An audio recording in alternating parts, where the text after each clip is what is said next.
Oh my god! Qu'est-ce qu'on a mangé comme viande aujourd'hui? Décidément, c'est de très bonne cuisine. En même temps, c'était pas dur, c'est pas toi qui cuisinais, ça pouvait être que réussi. Vas-y, moque-toi de moi. N'empêche que, en attendant, je fais de la très bonne cuisine et je te signale qu'on a un film à présenter, donc c'est pas le moment de se sentir lourd. Ouais, c'est vrai. N'empêche qu'aujourd'hui, on va vous parler des Bouchées d'air, film de Anders Thomas Jensen, à qui nous devons également Adam's Apple. Littéralement la pomme d'Adam. Vous savez, le truc qui vous tient là.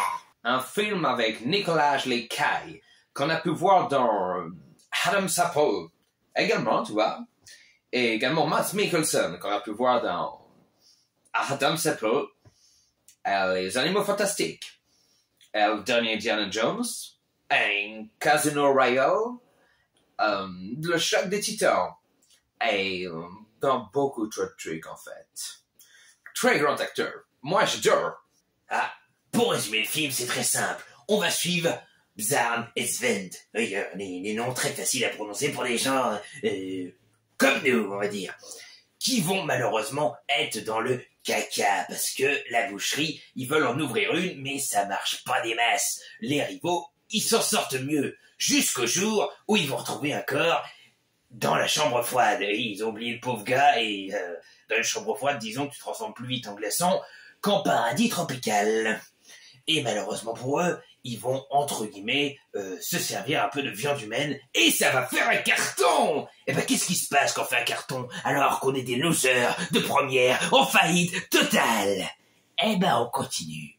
Et autant dire que beaucoup de gens vont y passer et que peu importe que tu sois riche, pauvre, idiot, complètement pareil, anglais qui cuisine mal, tu as toujours la même chose. Un goût qui est différent selon les saveurs et les goûts des gens. Et franchement, je vous conseille ce film parce que on a un petit air de famille. Nous aussi, quand on sait pas quoi faire des gens, on les tue pas forcément. On nourrit la planète par écologie. En même temps, c'est quand même dommage quand on voit le final de se dire que on est aussi bon goût.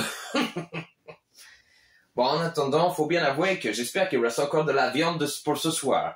Elle était vraiment divine. Ouais, enfin, le problème quand même, c'est que c'est de la viande du facteur. De la viande de facteur. Ah, métaphoriquement. Non, pas vraiment, plutôt littéralement. Eh oui. Je crois que je vais être malade. Oh God save my ventre.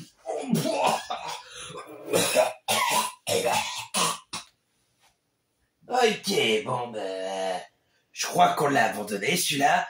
Moi, sur cette bonne parole, je vous dis, allez tchuss, crevez tous et cuisinez-les après.